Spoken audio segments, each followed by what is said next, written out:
ایسا کوئی بھی شخص اگر میرے سامنے آتا ہے، میں کہتا ہوں خدا کے واسطے ہمارا کانٹینٹ کنزوم نہ کریں، نہیں یہ ضروری ہے. یعنی ہم نہیں چاہتے کہ ہمارے کانٹینٹ کی وجہ سے خامخواہی کا وسوسہ کسی کے ذہن میں آئے. بھائی اپنے آپ کو وساوس سے دور رکھے. یہ کوئی ضروری تو نہیں ہے کہ ہماری ویڈیو اس لیے کہ ساری دنیا دیکھے. جو دیکھنا چاہتا ہے، جس کو پکا یقین ہے کہ بھئی میں یہاں سے جو مواد لوں گا اس مواد سے میرا ایمان مضبوط ہوگا، اگر ماضی میں اس کا تجربہ ہے تو دیکھیں، اگر یہ تجربہ نہیں ہے تو ہرگز نہ دیکھیں.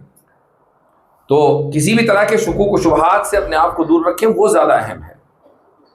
باقی آج کل اکثر یہ دیکھا گیا ہے کہ فیمنزم اور یوسیسی کا جو معاملہ ہے وہ ریاضتی مساوات یعنی میتھمیٹیکل ایکوالٹی کے اوپر مبنی ہے. اور آج کل ہمارے لیے بھی مشکل یہ ہے کہ ہم نوجوان طبقے کو اور نئی نسلوں کو یہ کیسے سمجھائے کہ اسلام ایکوالٹی اور جسٹس دونوں الگ الگ چیز ہیں. وہ طبقہ یہ سمجھتا ہے کہ ایکوالٹی ہی سب کچھ ہے، ایکوالٹی ہی جسٹس سمجھتا ہے، اور قرآن آیات کو ہم ان کے سمجھ کے اعتبار سے ان کے سامنے کیسے بیان کر سکتے ہیں. اور دوسرا سوال میرے آپ سے یہ ہے کہ تحفظ الملاحدہ کی دوسری بیچ کا آغاز کب سے ہوا؟ آپ کے پہلے سوال کا مختصراً جواب دینا چاہوں گا. آپ کے ملک نے آپ کو کچھ حقوق دیے ہیں، اور ان حقوق اور ان دائروں میں رہتے ہوئے آپ وہ مطالبے کر سکتے ہیں، چاہے وہ کوئی ایسا قانون ہو کہ جس کو آپ یہ سمجھتے ہو کہ بھئی یہ قانون ہمارے خلاف ہے، تو اسی دستور نے آپ کو یہ حق بھی دیا ہے کہ آپ قانون کے دائرے میں رہتے ہوئے آواز اٹھائیں، اور بس اتنا ہی آپ کی ذمہ داری ہے. یہ حدیث مجھے اس موقع پر یاد آئی ابو سعید الخدری رضی اللہ عنہ کی، کہ مروان جب خطبہ دینے کے لیے، عید کا خطبہ دینے کے لیے عید کی نماز سے پہلے ممبر پر چڑھ رہے تھے، تو ایک شخص نے یہ کہا کہ ارے یہ کیا کر رہے ہیں آپ، خطبہ تو بعد میں ہوتا ہے. تو مروان نے کیا کہا؟ انہوں نے کہا کہ قد تم یا قد قضی ما ہنالک، جو پہلے ہوتا تھا وہ پہلے ہوتا تھا، اب نئی بات شروع ہوگی. تو ابو سعید الخدری رضی اللہ عنہ نے فوراً، وہ بھی موجود تھے اس مجلس میں. اب آپ دیکھ لیں کہ جس شخص نے تنقید کی مروان پر، وہ صحابی نہیں تھے، اور ابو سعید خدری رضی اللہ عنہ ایک سینئر صحابی ہیں، مجلس میں موجود ہے، لیکن انہوں نے تنقید نہیں کی. تو کیا آج کوئی یہ کہہ سکتا ہے کہ بھائی تنقید تو ابو سعید خدری کو کرنی چاہیے تھی؟ یہ ایک عام آدمی جس کا نام بھی ہمیں نہیں پتا وہ تنقید کر رہا ہے. ابو سعید خدری رضی اللہ عنہ نے آگے پڑھ کر یہ تائید کی کہ اما ھذا، کہ جہاں تک اس شخص کی بات ہے تو جو حق اس کے اوپر عائد ہوتا تھا، یعنی منکر کو منکر سمجھنے کا، اس نے اس ذمہ داری کا اظہار کر دیا. باقی اب اس سے آگے بڑھ کر ہاتھ پکڑ کر روکنا یہ اس کا کام نہیں ہے. حضرت ابو سعید الخدری نے وہ حدیث بیان کی کہ جس میں رسول اکرم صلی اللہ علیہ وسلم کا ارشاد ہے کہ اگر تم کوئی منکر دیکھو، من رأى منکم منکرا فلیغیرہ بیدہ، وہ جو پوری حدیث ہے کہ اگر استطاعت ہے ہاتھ پکڑ کر روکنے کی تو ہاتھ پکڑ کر روکو، یہ استعداد نہیں ہے تو کم سے کم اس کا اظہار کرو، اور یہ بھی استعداد نہیں ہے تو دل سے برا جان. تو اب یہ تو آپ لوگ طے کریں گے کہ کس درجے میں ہے. یہ ہے کہ جس دائرے میں آپ کو آواز اٹھانے کی اجازت ہے، آپ نے جب وہ آواز اس دائرے میں رہتے ہوئے اٹھا دی تو جو حق تھا، جو ذمہ داری تھی، اس ذمہ داری سے آپ نکل چکے. رہی یہ بات کہ کیا نظریہ بھی ہم اس مسئلے پر بات نہیں کر سکتے؟ بالکل کر سکتے ہیں. نظریاتی طور پر کہ ایکوالٹی کی اہمیت ہے یا جسٹس کی اہمیت ہے، میں نہیں سمجھتا کہ دنیا کے کسی بھی ملک کا کوئی بھی قانون آپ کو اس بات سے روکتا ہو کہ نہیں آپ ایکوالٹی ورسز جسٹس پر بات نہیں کر سکتے. نہیں روکتا ہے. آپ عوام کو، لوگوں کو، نوجوانوں کو بتائیں کہ ایک میتھمیٹیکل ایکوالٹی کی کوئی اہمیت نہیں ہے جب تک جسٹس نہ ہو. جسٹس، اگر آپ یہ سمجھتے ہیں کہ میتھمیٹیکل ایکوالٹی جسٹس تک پہنچنے کا ایک راستہ ہے تو یہ سراب ہے، یہ ایک خواب ہے، یہ ایک حقیقت نہیں ہے. اور آپ مثالوں کے ذریعے دسیوں بیسیوں مثالیں موجود ہیں کہ جن کے ذریعے آپ یہ سمجھا سکتے ہیں کہ mathematical equality is not the way to achieve justice. جو دوسرا آپ کا سوال ہے وہ یہ کہ تحفظ الملاحدہ کا دوسرا بیچ نہیں شروع ہوگا. ہاں، الحاد سے متعلق کچھ نئے کورسز ہیں، انشاءاللہ اس کو مہینے 2 مہینے میں لانچ کریں گے، شارٹ کورسز انشاءاللہ.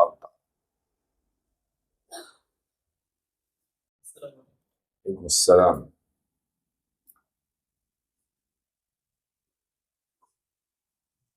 مفتی صاحب، میرا سوال یہ ہے کہ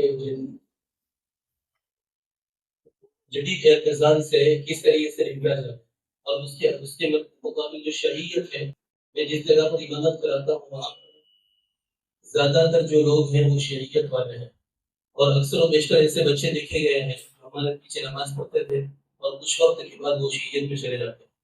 اس کی وجہ جو ہے کیا جدید اعتزال اور شریعت دونوں ایک ہی الگ الگ؟ جدید اعتزال ایک الگ چیز ہے اور رافضیت و شیعیت الگ چیز ہے۔ جدید اعتزال کے بارے میں یہ کہنا بہت مشکل ہے کہ جو شخص اس سے متاثر ہوگا وہ آگے چل کر شیعہ یا رافضی بن جائے گا۔ اصل میں اس کو میں نے جان بوجھ کر یہ لفظ اس لیے استعمال کیا تاکہ ایک براڈر سکوپ آپ کو ملے۔ میں اگر جدید اعتزال کے لیے وہ لفظ استعمال کروں کہ جس سے آپ کے کان مانوس ہیں تو ہم نے ایک براڈر اسکوپ کو نیرو کر دیا، اور پھر ذہن میں یہ بات آئے گی کہ رد فلاں کے اوپر جو فلاں نے کتاب لکھی ہے نا بس وہی پڑھ لو کافی، اور یہ علمی تیاری کے لیے ایک اچھا منہج نہیں ہے کہ رد فلاں پر فلاں کی کتاب۔ آپ ڈائریکٹ اس آدمی کی لکھی ہوئی کتابیں یا اس نظریے کے لوگوں کی لکھی ہوئی کتابیں پڑھیں، اور اس وقت پڑھیں جب آپ کے اپنے اصول پکے ہو چکے ہوں۔ تو میں نے اسی لیے میں ابھی بھی استعمال کر سکتا ہوں، لیکن میں نہیں چاہتا ہوں کہ وہ اصطلاح استعمال ہو۔ جدید اعتزال کا رد یہ کافی ہے۔ ہاں، جدید اعتزال کا آغاز اس ملک میں کہاں سے ہوا ہے اس کی نشاندہی ہو سکتی ہے۔ وہ آغاز ہوا ہے سید احمد خان سے۔ سید احمد خان کے بارے میں سنا ہے آپ نے؟ کون ہے؟ ان کو سید احمد خان نہیں کہا جاتا، ان کو کچھ اور کہا جاتا ہے۔ تو سید احمد خان سے اس جدید اعتزال کا آغاز ہوا ہے، اور آگے چل کر بہت سے وہ لوگ کہ جو ان کی مجلس میں حاضر باش رہتے تھے انہوں نے اس جدید اعتزال کو فروغ دیا ہے، اور کچھ لوگوں نے زیادہ دیا ہے، کچھ لوگوں نے کم دیا ہے۔ کچھ لوگوں نے اتنا فروغ دیا ہے کہ آپ کے لیے یہ فیصلہ کرنا مشکل ہو جائے گا کہ ہم ان کو اہل سنت میں سے مانیں یا نہ مانیں، اور کچھ لوگوں نے کم فروغ دیا ہے کہ کچھ فروعی مسائل میں انہوں نے جدید قدیم اعتزال کا طریقہ اختیار کیا ہے، لہٰذا اس بنیاد پر ان کو اہل سنت سے خارج قرار نہیں دیا جا سکتا۔ تو چیزوں کو جیسی وہ ہیں اس طریقے سے سیکھنے سمجھنے کی ضرورت ہے، بغیر کسی انانیت کے، لیکن غیرت کے ساتھ۔ غیرت ضروری ہے، انانیت قطعاً غلط ہے۔ تو ہمارے یہاں پریشانی یہ آتی ہے کہ ہم چیزیں جیسی ہے ویسی نہیں رکھتے ہیں۔ میں نے ایک مثال دی ہے، وہ یہ کہ آپ اگر بیکٹیریا اپنے ہاتھ پر میگنیفائنگ گلاس سے دیکھنا چاہیں تو وہ اتنا بڑا نظر آئے گا، ایسا لگے گا کہ ایمیزون کے جنگل میں سانپ چل رہے ہیں، اور آپ اس بیکٹیریا کو دیکھ کر ڈر جائیں گے کہ یار یہ میرے ہاتھ کا کیا اثر ہو گیا۔ لیکن اگر آپ میگنیفائنگ گلاس ہٹا دیں گے تو بیکٹیریا غائب ہو جائے گا، لیکن بیکٹیریا ابھی بھی موجود ہے۔ تو ہم جیسا فتنہ ہے، جس خد و خال کا ہے، جتنا بڑا ہے جتنا چھوٹا ہے، اس کو ویسا ہی رکھیں اور اس کی اتنی ہی تیاری کریں۔ زیادہ مبالغہ آمیزی درست نہیں ہے۔ تو ایک تو بات یہ، دوسرے یہ کہ آپ نے کہا کہ کچھ نوجوان ہمارے یہاں نماز پڑھنے آتے ہیں اور اس کے بعد وہ شیعیت کا شکار ہو جاتے ہیں۔ تو آج کے دور میں اصل میں سوشل میڈیا پہ یہ سارے فتنے چلتے ہیں کہ مختلف لوگ ہیں، یوٹیوبرز ہیں، وہ کوئی اپنی شیعیت کی تبلیغ کر رہا ہے، کوئی اہل بیت کی تقدیس کے نام پر صحابہ کرام رضی اللہ عنہم کی تنقیص کر رہا ہے۔ یہ تمام کے تمام لوگ سوشل میڈیا کے اوپر موجود ہیں، اور میں اکثر کہتا ہوں کہ فتنہ جس راستے سے آیا ہے اسی راستے پر جا کر فتنے کا مقابلہ ہوگا۔ تو اگر کوئی شخص یوٹیوب پر بیٹھ کر اس طرح کی بات کر رہا ہے تو مثبت انداز میں نے اس لیے کہا کہ آپ اگر چیخیں گے چلائیں گے تو آپ کی بات سنی نہیں جائے گی۔ جو جتنا چیختا ہے اتنا ہی کم اثر انداز ہوتا ہے، جو جتنا روانی کے ساتھ اور اچھے انداز سے، مثبت انداز سے گفتگو کرتا ہے، بغیر چیخے چلائے کودے، وہ اتنا ہی اثر انداز ہوگا، اتنا ہی اس کی بات مؤثر ہوگی۔ یہ کودنے کا لفظ بھی میں نے جان بوجھ کے نہیں استعمال کیا ہے، چونکہ بعض مقررین کودے بغیر نہیں مانتے۔ تقدیر شر کے تعلق سے دو تین باتیں لکھی دیں۔ کوئی بچوں کو پڑھا رہا تھا، دوران جیسے بچے نے کہا تو بولا جو تقدیر خیر ہے، جو تقدیر شر ہے، جو تقدیر خیر کی نسبت اللہ کی طرف کرنا، یہ تو اس کے شان کے مطابق ہے، لیکن تقدیر شر کی نسبت اللہ کی طرف کرنا یہ اللہ کے شان کے خلاف ہے، کیونکہ اللہ تو سراسر پاک ہے، ہر چیز کا فیصلہ اچھا ہی کرتا ہے۔ تو اس کتاب میں تقدیر شر کی نسبت اللہ کی طرف تھی؟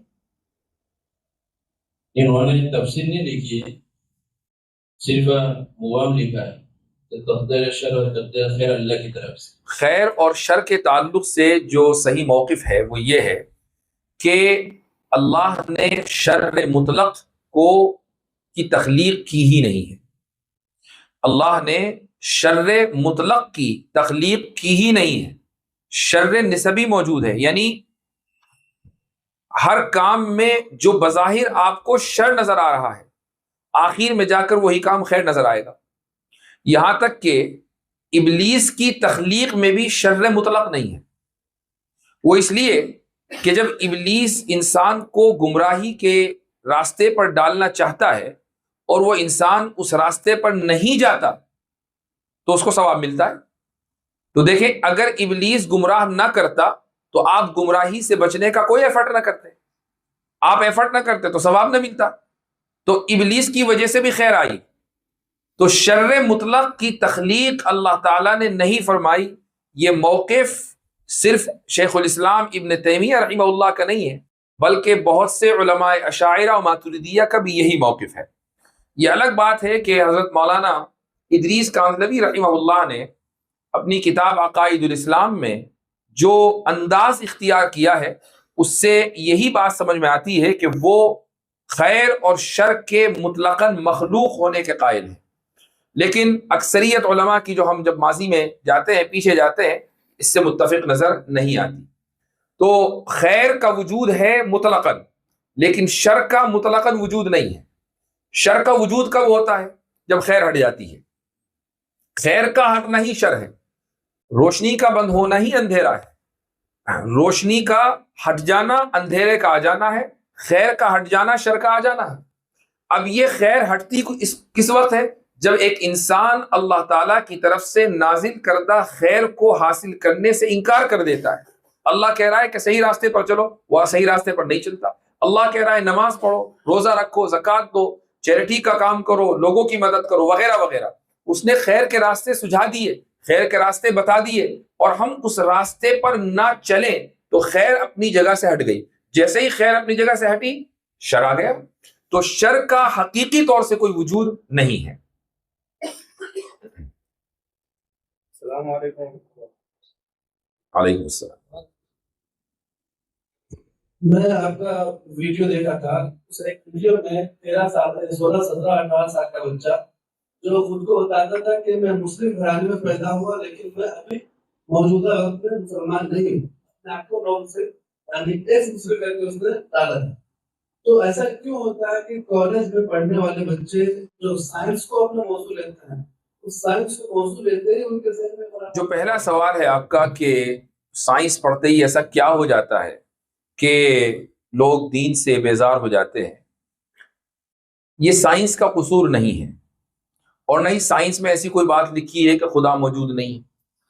یہ سائنٹزم کا قصور ہے کہ سائنس کو یہ سمجھ لینا کہ یہ ہر سوال کا جواب دینے کی اہلیت رکھتی ہے، اور یہ قصور بچوں کے، یہ بات اور یہ فطور بچوں کے ذہنوں میں ٹیکسٹ بک سے زیادہ ٹیچرز کی وجہ سے آتا ہے۔ یعنی جو معلم اور معلمات درسگاہوں میں بچوں کو سائنس پڑھاتے ہیں وہ خود اس طرح کی ذہنیت رکھتے ہیں، کوئی سائنسی قانون آیا، اس قانون کے تحت انہوں نے ایک بات کہہ دی کہ دیکھو بھائی جب دنیا خود ہی چل رہی ہے تو خدا کا کیا کام؟ بچہ سوچے گا کہ ہاں بات تو صحیح ہے، جب سارا کام خود ہی ہو رہا ہے تو خدا کی ضرورت ہی کیا ہے؟ یہ ایک جملہ کسی بھی انسان کے ایمان کو ختم کرنے کے لیے کافی ہوتا ہے۔ مسئلہ یہ ہے کہ مسلم مینجمنٹ کے جو اسکولز ہیں وہاں پر بھی بہت سی مرتبہ اس طرح کے ٹیچرز آ جاتے ہیں۔ میں خود ایک اسکول چلاتا ہوں اور مجھے اس کا اچھا تجربہ ہو چکا کہ جب کوئی ٹیچر آتا ہے تو آپ اس کی صرف اتنی اسکروٹنی کر سکتے ہیں کہ اس کے بنیادی عقائد کیا ہیں، یہ پڑھاتا کیسا ہے، اس کے پاس سرٹیفیکیشن کہاں سے ہے، یہ کتنا کامیاب ٹیچر رہ چکا ہے، لیکن یہ کل کو جب میں اس کو ہائر کر لوں گا تو کلاس روم میں جا کر بچوں کے سامنے کیا کہے گا اور کیا نہیں کہے گا یہ ہم کیسے پہلے سے بتا دیں. تو اس لیے ضروری یہ ہوتا ہے کہ جو مسلم مینجمنٹ کی سکولز ہیں وہاں پر یا تو عالم اور عالمات پڑھائیں. اور اس وقت میں گزشتہ چند مہینوں سے اس بات پر زور دینے لگا ہوں خصوصاً اپنے طلبہ اور طالبات کو کہ بھائی اگر آپ مدرسے میں نہیں پڑھا رہے ہیں، مدرسے میں نہیں پڑھانا چاہتے، کوئی بات نہیں ہے، مدرسے میں پڑھانا فرض عین تو ہے نہیں، تو آپ ایجوکیشن کی لائن میں آ جائیں، آپ اسکول میں پڑھائیں. آپ کے پاس کوئی نہ کوئی ڈگری ایسی ہو، چاہے آپ لبرل آرٹس میں ڈگری لے لیں، آپ سوشل اسٹڈیز میں لے لیں، انگلش لینگویج میں لے لیں، آپ سائنس میں لے لیں، فزکس میں لے لیں، کسی ایک اس میں ڈگری کر لیں، اور ڈگری کے ساتھ ساتھ ٹیچنگ کا جو سرٹیفکیشن ہوتا ہے وہ کر لیں، بی ایڈ ایم ایڈ جو بھی ہوتا ہوگا، ہر ملک کا الگ الگ ہے، وہ کر لیں. یہ چند سال کی محنت ہے. اور اس کے بعد آپ اسکولوں میں، مسلم مینجمنٹ کے اسکولوں میں آپ پڑھائیں. ایک عالم دین جب ان موضوعات کو پڑھاتا ہے تو اب ہم اطمینان کے ساتھ کم سے کم یہ کہہ سکتے ہیں کہ وہ اس طرح کی خرافات بچوں کے ذہنوں میں نہیں ڈالے گا، بلکہ اگر کوئی سائنسی لا یا پولیٹیکل سائنس میں مثلا کوئی نظریہ یا سوشل اسٹڈیز میں کوئی تاریخی بات اگر آ گئی تو وہ اس کو اسلامی پیراڈائم کے مطابق ہی پڑھائے گا. تو نصاب سے زیادہ یہ ضروری ہے کہ ٹیچرز کی ذہن سازی ہو اور ایسے افراد ہمارے سامنے ہوں جو ٹیچرز کی ٹریننگ اس بات کی کرے کہ بھئی اسلام کے مطابق کیسے پڑھانا ہے اپنی کلاس روم میں. ہم مسلم اسکول اس وقت انڈیا میں بہت بڑی تعداد میں ہوں گے، کوئی میرے پاس ڈیٹا نہیں ہے، بلکہ مفتی ساجد صاحب یہاں موجود ہیں ماشاءاللہ، ان کے پاس ڈیٹا ہوگا، وہ اس میدان میں لگے ہوئے ہیں. اور ہر اسکول میں کتنے ہی ٹیچر ہیں، تو اس طرح ہزاروں ٹیچرز ہمارے پاس ہیں. تو کیا ان ہزاروں ٹیچرز کی ان خطوط کے اوپر ٹریننگ کا کوئی نظم ہے؟ اگر نظم ہے فبھی بہت اچھی بات ہے، اور اگر نظم نہیں ہے تو اس نظم کی فوری طور پر ضرورت ہے. تو جی یہ اسلامی احکام کا مدار وہ وحی پر ہے، نقل پر ہے، عقل پر نہیں.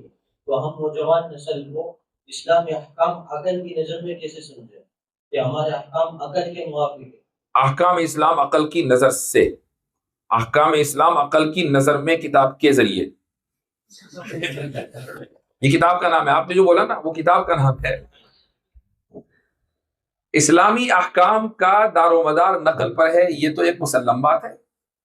اب یہ کیسے سمجھائیں کہ عقل کا بھی اس میں دخل ہے؟ عقل کا صرف اتنا دخل ہے کہ اسلام کا کوئی بھی مسئلہ، شریعت کا کوئی بھی حکم مجموعی انسانی عقل کے خلاف نہیں ہے، مجموعی انسانی عقل کے خلاف نہیں ہے. میری عقل، آپ کی عقل، فلاں کی عقل کے خلاف ہو سکتا ہے، وہ ہماری عقل کا قصور ہے، لیکن پوری انسانیت کا اگر کوئی اتفاق ہو جائے کسی عقلی چیز پر تو کوئی ایک بھی مسئلہ آپ دکھا نہیں سکتے کہ جس کے بارے میں یہ کہا جا سکے کہ دیکھو یہ مسئلہ قرآن میں ہے، یہ مسئلہ حدیث میں ہے، لیکن یہ مجموعی انسانی عقل کے خلاف ہے. تو عقل اور نقل کا مکمل توافق پایا جاتا ہے. ہاں کچھ مسائل ایسے ہیں کہ جہاں ہمیں تفویض کرنا پڑتا ہے، اور یہ ایسا عقائد کے باب میں ہوتا ہے، خدا کی ذات کے تعلق سے، خدا کی صفات کے تعلق سے، جنت و جہنم کی تفصیلات کے تعلق سے تفویض کے علاوہ کوئی دوسرا راستہ نہیں ہے. لیکن یہ تفویض بھی ہم عقل کی بنیاد پر کر سکتے ہیں. جی وعلیکم السلام.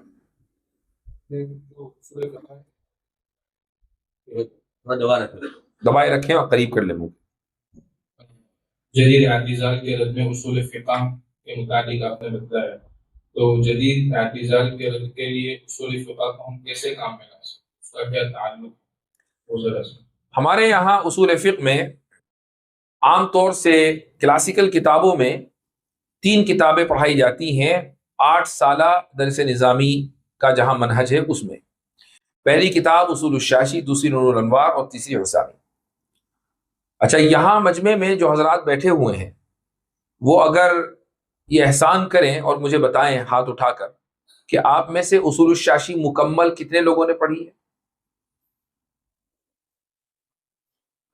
ٹھیک، مکمل کی بات ہو رہی ہے.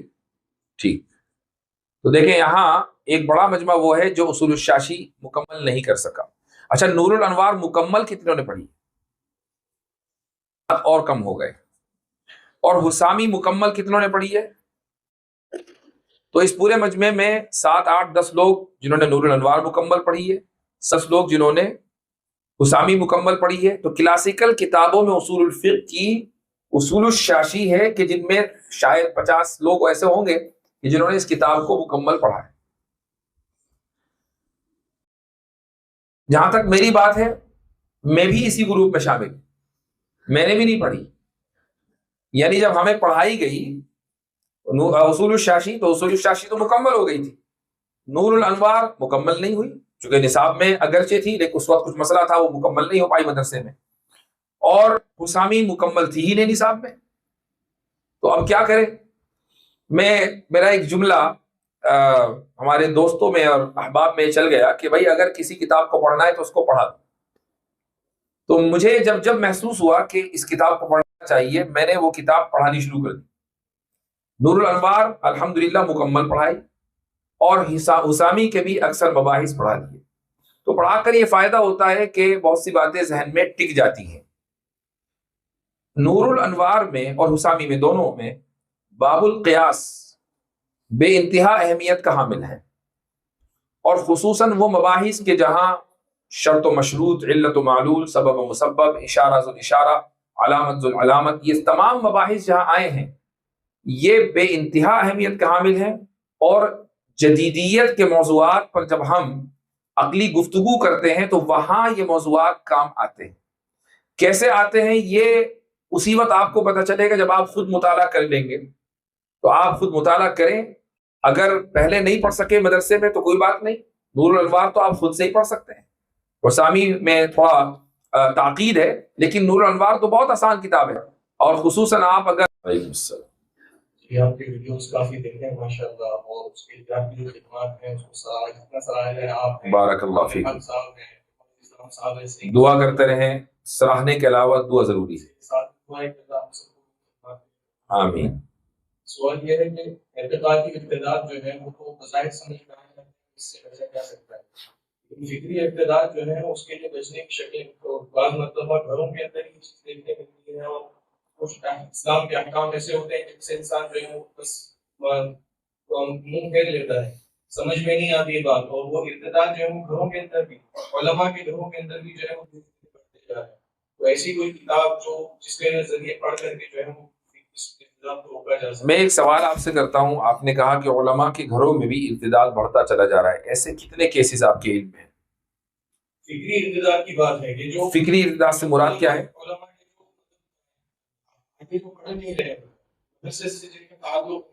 نہیں، فکری ارتداد آپ نے کہا مذاہب جو ہے رہن سہن کا بدل جانا، ان کے کپڑوں کا بدل جانا، نمازوں سے دوری ان کی، ان میں سے کوئی بھی فکری ارتداد نہیں.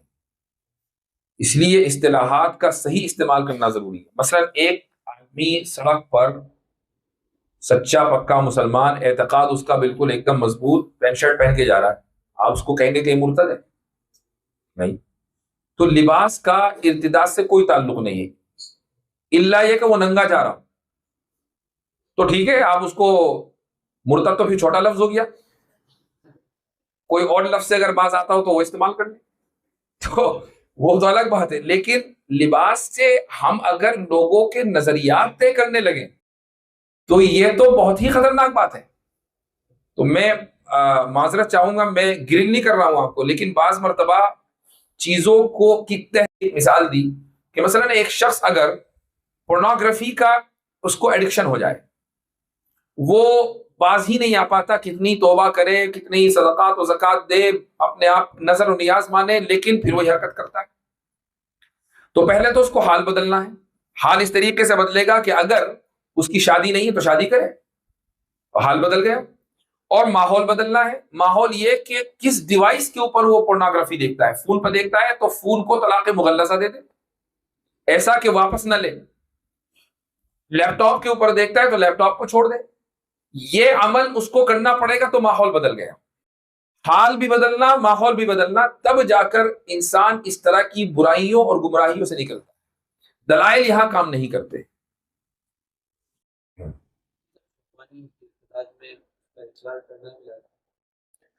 ہاں، یہ ایک اہم سوال ہے کہ شہوانی ارتداد میں اس کا اقرار کرنا بھی لازمی ہے یا نہیں. مثلاً ایک لڑکی کسی کے ساتھ بھاگ گئی اور اس نے یہ نہیں کہا کہ میں نے اسلام چھوڑ دیا ہے، بس وہ بھاگ گئی، اس کے ساتھ نکاح کر لیا، تو اس نکاح کو شریعت قبول نہیں کرتی ہے، اس کو زنا قرار دیتی ہے۔ لیکن کیا ایسے شخص کو، ایسی لڑکی کو یہ کہا جائے گا کہ یہ مرتدہ ہو گئی؟ نہیں۔ ارتداد کے لیے ضروری ہے کہ وہ یہ اقرار کرے کہ میں اس عمل کو بالکل درست سمجھتی ہوں، یہ اسلام میں حلال ہے، اسلام میں حلال ہے۔ استحلال کا مطلب یہ ہوتا ہے کہ اسلام میں حلال سمجھنا، ورنہ تو پھر ہر گنہگار استحلال کا مرتکب ہوگا۔ گناہ آدمی جب کرتا ہے تو وہ اس کو خواہش کی بنیاد پر بھی اگر کرے تو اس کو استحلال نہیں کہا جاتا۔ ایک آدمی جھوٹ بولے اور یہ کہ اسلام میں جھوٹ بولنا حلال ہے، اب کافر ہوگا۔ جھوٹ بولنے سے کافر نہیں ہوگا۔ زنا کرنے والا زنا کرنے سے کافر نہیں ہوتا، زنا کو حلال سمجھنے سے کافر ہوتا ہے۔ تو اس لیے یہ بھی بہت اہم ہے کہ ہم جب لفظ استعمال کریں تو اس کے معنی کیا ہے اور کس سیاق و سباق میں اس لفظ کو استعمال کیا جا رہا ہے تبھی استعمال کریں۔ بہت سی مرتبہ یہ ہوتا ہے کہ ہم نے کوئی لفظ استعمال کیا، ہماری وجہ سے وہ بندہ ارتداد کا شکار ہو گیا، ہم نے کہا ارے یہ لڑکی تو مرتد ہو گئی، اس کا کوئی پروگرام، کوئی پلاننگ ارتداد کی نہیں تھی، اس کو پتا چلا کہ میرے والدین یا پورا شہر، پوری سوسائٹی مجھے مرتد سمجھتا ہے، اب میرے لیے دروازے بند ہو گئے واپس جانے کے، تو واپس کیسے آئی؟ جی ہاں،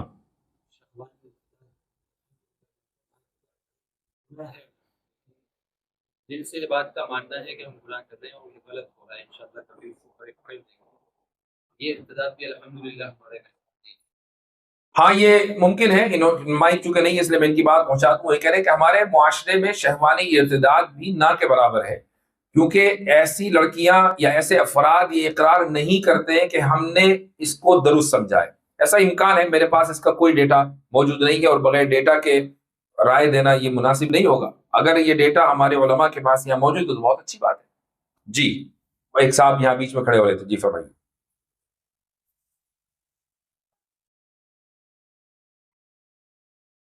جی مفتی صاحب، میرا سوال یہ تھا کہ آپ جو وہ پروگرام میں گئے تھے اور بچے نے سوال جو کیا تھا 6ٹھی کلاس کے، تو اس پر جو جواب دیا کہ والدین چونکہ پالتے ہیں اور والدین ہمارے لیے اسباب مہیا کرتے ہیں، تو اس کے بعد اس بچے کے آپ نے بتایا کہ اللہ تعالیٰ ان کو پالتے ہیں اور کماتے ہیں تو اللہ تعالیٰ رزق دیتے ہیں، تو اس بچے کے ذہن میں یہ سوال بھی آ سکتا ہے کہ یہ بات کیسے پکی ہے کہ اللہ ہی کھلاتے ہیں، کوئی اور طاقت ہو سکتی ہے؟ یہ بھی تو اس سوال کے تعلق سے حقیقتاً اس کا سوال یہی تھا کہ ہم اللہ ہی کی عبادت کیوں کریں، کسی اور کی کیوں نہ کریں؟ تو اس کے جواب میں ہم نے کہا کہ بھئی آپ ان پیرنٹس کو جو آپ کے والدین ہیں انہی کو پیرنٹس کیوں سمجھے، کسی اور کو کیوں نہ سمجھ لیں؟ یہ اس سیاق میں پوری گفتگو چلی تھی اور جو اس کا اینڈ ریزلٹ تھا وہ یہی تھا کہ اللہ ہی چونکہ زندگی دینے والا ہے، موت دینے والا ہے، کھلانے والا ہے، اس لیے ہمیں اللہ کی عبادت کرنی ہے۔ اب اگر کوئی یہ کہے کہ نہیں یہ بھی تو ممکن ہے کہ کوئی اور زندگی دے، کوئی اور موت دے، کوئی اور حیات دے، تو اس کا جواب اب ہو گیا تھوڑا فلسفیانہ، وہ اس طریقے سے کہ ہم اللہ کو ایک اعلیٰ ترین ہستی مانتے ہیں۔ اب یہ اس کا نام ہے، آپ اللہ نہ نام لیں اور یہ کہیں وہ اعلیٰ ترین ہستی کہ جو ہمیں زندگی دیتی ہے، موت دیتی ہے، کھلاتی ہے، پلاتی ہے، ہم اس کی عبادت کریں گے یا کسی اور کی؟ ظاہر ہے کہ اس اعلیٰ ترین ہستی کی عبادت کریں گے، کسی اور کی اگر عبادت کریں گے تو ہم اس کو اعلیٰ ترین ہستی مان رہے ہیں جبکہ وہ اعلیٰ ترین ہستی ہے نہیں۔ اب اس کو آپ اللہ کا نام دے دیں، کوئی اور نام دے دیں، خالق کہہ لیں، صانع کہہ لیں، کریٹر کہہ لیں، کچھ بھی کہہ لیں، وہ آپ کی مرضی ہے۔ جی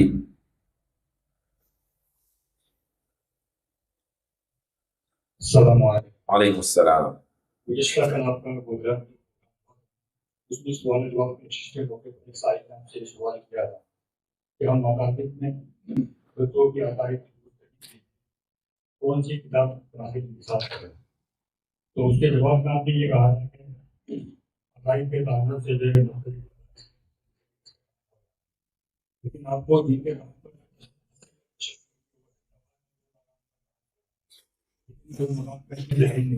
ایک دیکھا دو تسلی ایک۔ جی علاوہ میں دو جگہ پڑھا ہوا ہاں کہ آپ کے گفتگو کا موضوع غلط ہے، جی تو دو مقام کے دوسرے کی میں اس لیے نہیں کر سکوں گا چونکہ ابھی تک تسلی نہیں ہوئی، اور جس کی تسلی ہوئی وہ کام منظر عام پر نہیں آیا، وہ بھی چھپ رہا ہے. جب وہ منظر عام پر آئے گا تو میں ضرور اس کی تعین کروں گا. ہاں جو دوسرا کام ہے وہ چھپ چکا ہے، لیکن میری نظر سے ابھی وہ مکمل نہیں گزرا، تو میں اس کی تائید کیسے کروں جب میں نے مکمل اس کو نہیں دیکھا، بس سرسری طور پر دیکھا ہے. ہاں کام بظاہر بہت اچھا کیا ہے، یعنی طباعت بڑی شاندار ہے، تو اب وہ تو مقصد نہیں ہے نا. لیکن جو دوسرے صاحب ہیں جو کام کر رہے ہیں وہ عقیدے کے جو اہم ترین سوالات ہیں بچوں کے ذہن میں آتے ہیں ان کو سامنے رکھ کر وہ کورس تیار کر رہے ہیں. تو کانٹینٹ کیونکہ میری نظر سے گزرا ہے بہت اچھا ہے، لیکن اس کی طباعت اور ڈیزائننگ نہیں ہوئی ہے، تو دونوں میں عموم خصوص من وجہین کی نسبت ہے.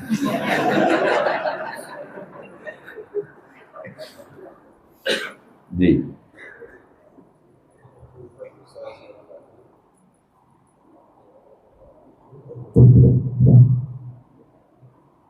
السلام علیکم. وعلیکم السلام.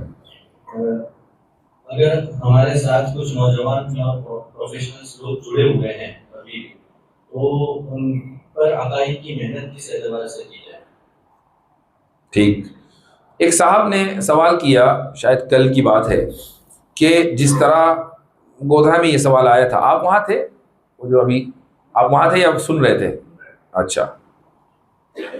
تو وہاں یہ سوال آیا کہ جس طرح ہم مساجد میں تبلیغی جماعت کی ترتیب کے تحت فضائل اعمال وغیرہ کی باقاعدہ ہم مجالس کا انعقاد کرتے ہیں روزانہ کی بنیاد پر، تو کیا اس طرح کی کوئی ارینجمنٹ عقیدے کی کتاب کے تعلق سے اس طرح کا کوئی ارینجمنٹ ہو سکتا ہے یا نہیں؟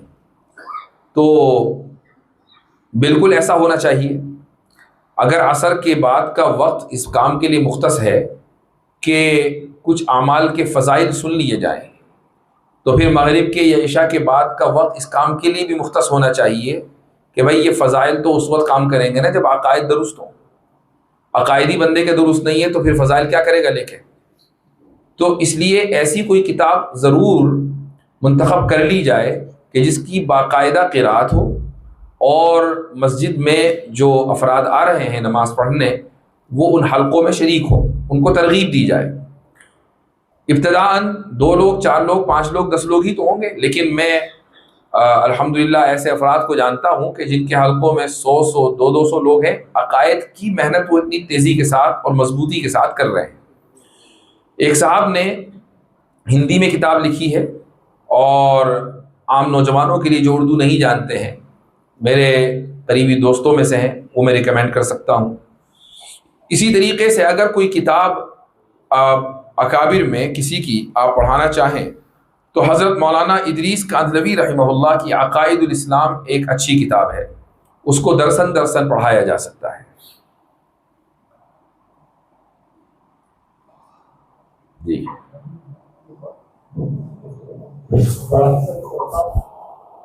اس کو دبائے رکھیں.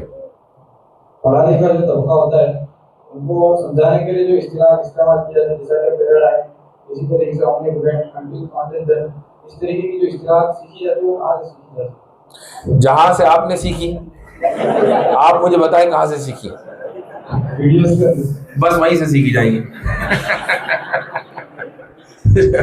تو بھائی آج کے دور میں تو یہ سوال کہ میں کہاں سے سیکھوں، یہ سوال irrelevant ہو چکا ہے. ٹھیک ہے، انفارمیشن پوری ہے. تعلیم و تعلم کا مطلب یہ نہیں ہوتا کہ جو بھی انفارمیشن ہے وہ آپ علم سمجھ کر حاصل کر لیں. ہاں لیکن اگر کسی استاذ کے تحت، کسی پڑھے لکھے کے تحت آپ کام کر رہے ہیں، یا آپ کے پاس بنیادی معلومات ہیں، مثلا آپ انگریزی بھی جانتے ہیں، آپ عربی بھی جانتے ہیں، اردو بھی جانتے ہیں، اب آپ کو یہ سمجھنا ہے کہ بھئی واجب الوجود کو ہم انگریزی میں کیا کہیں گے. آپ نے چیٹ جی پی ٹی پہ ڈالا واجب الوجود کو انگریزی میں کیا کہیں گے، چیٹ جی پی ٹی سے پوچھا، اس نے کہا نیسیسری بینگ. ٹھیک، اور آپ پہلے سے انگریزی جانتے ہیں، تو کیا آپ کو کنفیوژن ہوگا کہ نیسیسری کے معنی تو نیسیسری نہیں آتے، ضروری نہیں آتے؟ نہیں، نیسیسری کے معنی ضروری کے آتے ہیں، واجب کے آتے ہیں، اور بینگ کے معنی آپ جانتے ہیں. تو اب آپ کو پتہ چل گیا کہ واجب الوجود کا ترجمہ نیسیسری بینگ ہے. اب یہ منہج اس کے لیے نقصان دہ ہے جو انگریزی نہیں جانتا. وہ یہ کہے گا، چیٹ جی پی ٹی سے پوچھے گا واجب الوجود کو کیا کہیں گے، اور چیٹ جی پی ٹی نے سمجھ لیجئے کہ چیٹ جی پی ٹی میں مثلاً ملحدین ڈیٹا بھر رہا ہوں، ویسے ایک سیناریو دے رہا ہوں، اور انہوں نے مسلیڈ کرنے کے لیے واجب الوجود کا ترجمہ پاسبل بینگ کر دیا، اور چیٹ جی پی ٹی بتایا کہ نہیں اس کو پاسبل بینگ کہتے ہیں، اور آپ کو انگریزی نہیں آتی تو آپ غلط اصطلاح استعمال کریں گے، تو اس کو بھی اے آئی کو استعمال کرنا بھی آنا چاہیے کہ کیسے اے آئی کو ہم استعمال کریں اور اس سہولت سے فائدہ اٹھائیں۔ یہ آپ پہلے کر لیں، پہلے کھڑے ہوئے تھے جی۔ وعلیکم السلام۔ اللہ تبارک و تعالیٰ نے قرآن مجید میں موسیٰ علیہ السلام کے ساتھ جو بحیرہ کا واقعہ ہے اس کو مختلف صورتوں کے اندر مختلف الفاظ کے اندر بیان نہیں ہے، حالانکہ واقعہ ایک ہی ہے، تو کوئی معترض اگر یہ اعتراض کرے کہ اس وقت اللہ تبارک و تعالیٰ نے کون سے الفاظ بولے، ہر جگہ پہ الفاظ جدا جدا ہیں، اس کو کس طریقے سے جواب دیں؟ اللہ سبحانہ و تعالیٰ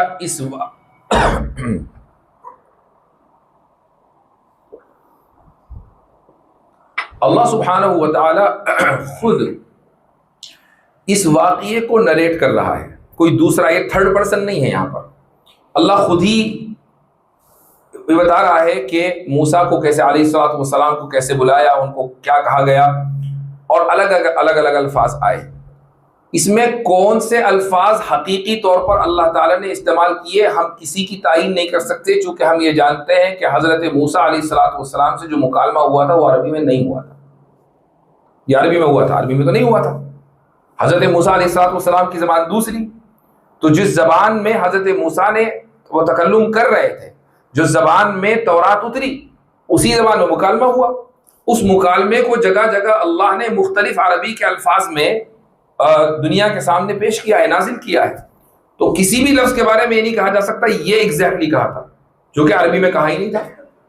ہاں اگر تھرڈ پرسن ہوتا اب یہ سوال کیا جا سکتا تھا، یہ بات کہی تھی کہ وہ بات کہی تھی، وہاں فرسٹ پرسن ہی کہہ رہا ہے اور ان میں آپس میں تعارض کوئی نہیں۔